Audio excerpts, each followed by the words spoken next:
Guys, ito yung pinapagawa ng Barangay Graceville. Ponto ng Barangay Graceville.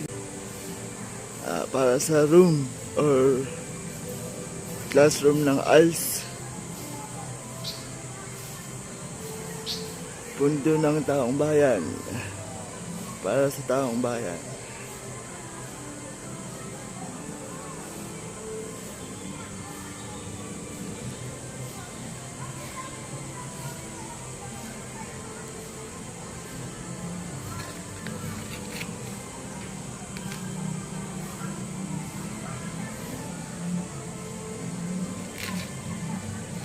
Ito guys yan, hinuhugay na nila to.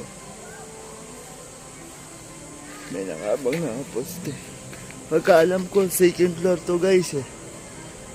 Sorte ng ALS, diba? May sarili na silang maayos na classroom.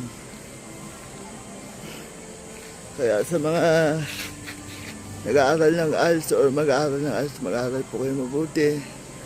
Yan. Para po sa inyo ito.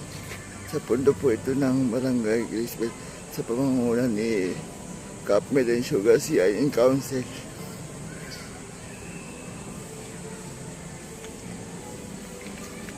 Ito pong ALS 2-story building po or classroom ay matatagpuan po sa Eco Park